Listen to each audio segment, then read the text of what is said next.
மாதா தொலைக்காட்சி நேயர்களே, தமிழ் மணக்கும் அன்பு நெஞ்சங்களே, வணக்கம். குரல் வழி இறைமொழி நிகழ்ச்சியில் இணைந்திருக்கும் உங்கள் ஒவ்வொருவருக்கும் இனிய நன்றி நிறைந்த வாழ்த்துகள். இன்று குரல் எண் 290 பார்க்கிறோம். கள்வார்க்கு தள்ளும் உயிர்நிலை, கள்ளார்க்கு தள்ளாது புத்தேள் உலகு. எவ்வளவு அருமையாக இருக்கிறது பாருங்கள். தள்ளும் தள்ளாது கள்வார்க்கு கள்ளார்க்கு என்று குரலில் அவர் விளையாடுகிறார் வள்ளுவர். இதன் பொருள் என்ன? கள்வார்க்கு தள்ளும் உயிர்நிலை. உயிர் போன்ற அந்த ஒரு தன்மை யாருக்கு இல்லாமல் போய்விடும்? களவு செய்கிறவர்க்கு. ஆனால் அதே வேளையில் ஒருவருக்கு விண் உலகமே கிடைத்துவிடும். கள்ளார்க்கு கிட்டும் புத்தேள் உலகு, அது வான் உலகு. எங்கேயோ கேட்ட குரல், கிட்டும் கிட்டும் தமிழ் ஈழம் கிட்டும், அதில் கிட்டு புகழ் வான் புகழ் எட்டும் என்று கேட்டிருக்கிறோம். கிட்டுதல் என்றால் கிட்டே கிடைத்தல். ஆக எவ்வளவோ தூரத்தில் இருக்கிற அந்த விண் உலகம் அது கிட்டே வரும், நமக்கு அருகே வரும். நாம் இறைவனிடம் மன்றாடினால் ஒருவேளை நாம் இறைவனோடு இருப்பதற்கு செல்வதற்கு வாய்ப்பு. நாம் இறைவன் படைத்த மக்களுக்கு உதவி செய்தால் அந்த இறைவனே நம்மோடு வருவதற்கு, நம் அருகில் இருப்பதற்கு வாய்ப்பு என்றெல்லாம் நாம் அறிந்திருக்கிறோம். ஆக இந்த வகையிலே உயிர் நிலையோடு இருக்க வேண்டும். அதற்கு களவு செய்யாமல் இருக்க வேண்டும். அன்புடைமையில் நாம் ஒரு குறள் பார்க்கிறோம். அன்பின் வழியது உயிர்நிலை, அஃதிலார்க்கு என்புதோல் போர்த்த உடம்பு. ஒரு உடல், உயிருள்ள உடல் என்றால் அது எதை வைத்து கணிக்கப்படும்? அவர் கொண்டிருக்கிற அன்பை வைத்துத்தான்.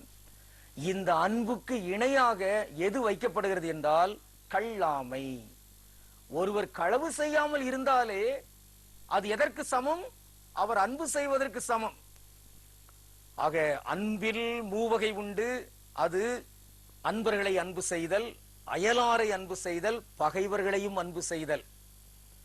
பகைவர்களையெல்லாம் அன்பு செய்தல் மிக கடுமையான ஒன்றுதான். ஆனால் அன்பு செய்ய வேண்டும்.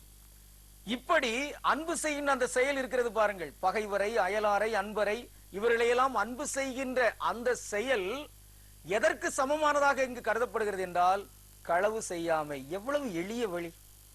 ஒருவர் வாழ்நாளில் களவு செய்யாமல் இருந்தால் அவர் விண்ணகத்துக்கு உரியவர். விண்ணகம் அவர் அருகில் வரும். அவர் அன்பு செய்வதற்கு சமமானவராக மாறிவிடுகிறார். ஆக கடினப்பட்டு ஈகம் செய்து உயிரை கொடுத்து அப்படியெல்லாம் அதன் மூலமாக அன்பை அங்கு முதிர்ச்சியாக்கி விண்ணகம் அடைகின்ற அந்த வாழ்க்கை முறை போன்றே இங்கு எது அமைகிறது என்றால் களவு செய்யாமை. வளையாபதி என்கிற ஒரு இலக்கியம் சொல்கிறது, திருடியவர் கால் கை கட்டப்பட்டு அவர் தண்டிக்கப்படுவார் என்று சொல்லப்பட்டிருக்கிறது. நாம் வரலாற்றிலே பார்க்கிறோம். இத்தாலியை ஆட்சி செய்த முசோலினி மக்களின் உயிர்களை பாசிச தன்மையோடு களவாடியவர். அவர் இறுதியிலே எப்படிப்பட்ட சாவை எதிர்கொள்கிறார் என்றால், மக்களால் சூழப்பட்டு கல்லால் எரியப்பட்டு சுட்டு தலைகீழாக தொங்கவிடப்பட்டு அதன் மூலமாக அவர் இறக்கிறார். கொடூரமான சாவு. பயங்கரவாதிகளுக்கு இத்தகைய சாவுகள் நடந்திருக்கின்றன வரலாற்றிலே.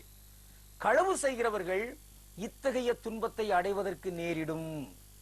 எனவே களவு செய்யாமை என்பது அது உயிர் தன்மை. களவு செய்தல் என்பது அது தண்டனைக்குரிய தன்மை. முடிவெடுக்க வேண்டும். களவு செய்யாமையை நாம் இங்கு முடிவெடுத்துக் கொள்வோம்.